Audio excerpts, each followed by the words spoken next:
विधानसभा में नेता विपक्ष कोई और बनेगा, बात इसी बनती है कि नहीं पता नहीं। अब वो पार्टी के राष्ट्रीय स्तर पर जो भी विस्तार का काम है शायद वो उसको देखे। ठीक है कि यहाँ पर हो गया, अब जितना काम करना है या करते रहेंगे, अब वो पार्टी को आगे बढ़ाने के लिए और इंडिया ब्लॉक में भी अपनी क्या भूमिका हो सकती है उसको वो देख सकते हैं। उनका जो बयान है उसको एक सामान्य राजनीतिक तौर पर बयान के तौर पर देखना चाहिए और स्वागत योग्य भी है। ये नहीं है कि पहली बार में ही कहा कि अब ईवीएम पर चर्चा कर रहे, देखना चाहिए नहीं चाहिए, वो भी कह सकते थे लेकिन वो बात नहीं कही। मोदी जी का एक पोस्ट आया वो मैं पढ़ दूं जरा। उसमें उन्होंने लिखा है जनशक्ति इज पैरामाउंट, जनशक्ति सर्वोपरि है। और उसके बाद वो कह रहे हैं मैं माताओं जो भाई बहन हैं दिल्ली के उनके सामने अपना सर झुकाता हूं, उन्होंने हमको ऐतिहासिक जीत दी, ऐतिहासिक मैंडेट दिया है। और इसके बाद वो कह रहे हैं मैं गारंटी देता हूं आपको, हम कोई कसर नहीं छोड़ेंगे दिल्ली के विकास में और लोगों की क्वालिटी ऑफ लाइफ को सुधारने में हम अपना पूरा प्रयास लगाएंगे और एक विकसित भारत की तरफ दिल्ली बढ़ते हुए एक अहम रोल अदा करेगा।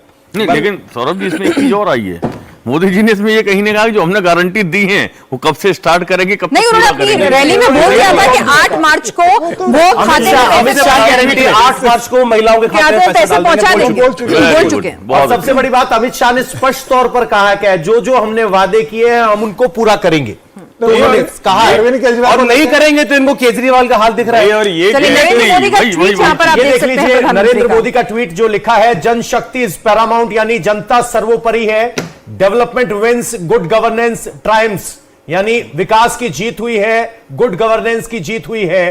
आई go to my dear sisters and brothers of Delhi for this resounding and historic mandate यानी ऐतिहासिक मैंडेट, इसे प्रधानमंत्री नरेंद्र मोदी बोल रहे हैं। यह दिल्ली की जीत पर प्रधानमंत्री नरेंद्र मोदी का पहला ट्वीट है। विकास और जनशक्ति की जीत है और ऐतिहासिक अपने आप में, क्योंकि पिछली बार 1993 में बीजेपी दिल्ली में जीती थी और अब एक बार फिर जीतने में कामयाब हुए। दिल्ली के चौतरफा विकास और यहां के लोगों के जीवन को उत्तम बनाने के लिए हम कोई कोर कसर नहीं छोड़ेंगे, यह हमारी गारंटी है। इसके साथ ही हम यह भी सुनिश्चित करेंगे कि विकसित भारत के निर्माण में दिल्ली की अहम भूमिका हो। मुझे बीजेपी के अपने सभी कार्यकर्ताओं को बहुत बहुत बधाई जिन्होंने इस प्रचंड जनादेश के लिए दिन रात एक कर दिया।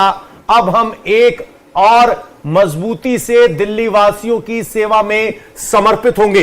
तो प्रधानमंत्री नरेंद्र मोदी ने गारंटी शब्द को दोहराया है, कहा है कि जो जो वादे किए गए उनको पूरा किया जाएगा। विकसित भारत की जो तस्वीर या खाका प्रधानमंत्री नरेंद्र मोदी खींचना चाहते हैं उसमें दिल्ली की एक अहम भूमिका होगी।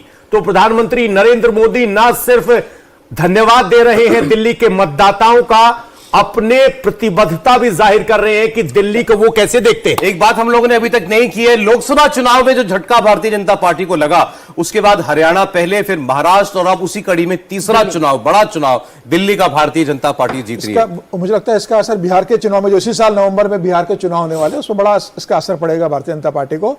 और एक आत्मविश्वास आया है कि बाकी राज्यों में आप कांग्रेस को हरा देते हो, बहुत आसान है। अरविंद केजरीवाल को 10 साल के बाद बीजेपी क्या कुछ अलग कर रही है क्या इस बार 4 जून के बाद से, 4 जून 24 के बाद से?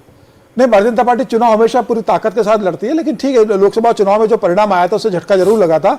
और महाराष्ट्र में जहां पर भारतीय जनता पार्टी से 9 सीटों पर सिमट गई थी, उसके बाद भारतीय जनता पार्टी ने सारे कोर्स करेक्शंस करे, संगठन को मजबूत किया, लोकल मुद्दों पर चुनाव लड़ा। प्रधानमंत्री मोदी थोड़े पीछे रहे, स्थानीय लीडर्स को उन्होंने वहां पर आगे किया और मुझे लग रहा है संघ ने बड़ी भूमिका निभाई। फिर वो महाराष्ट्र का चुनाव हो, हरियाणा का चुनाव हो या दिल्ली का चुनाव हो, संघ ने भी एक बड़ी भूमिका ली है भारतीय जनता पार्टी के संगठन के साथ मिलकर जमीनी स्तर पर घर घर भारतीय जनता पार्टी और नरेंद्र मोदी की बात पहुंचाने के लिए।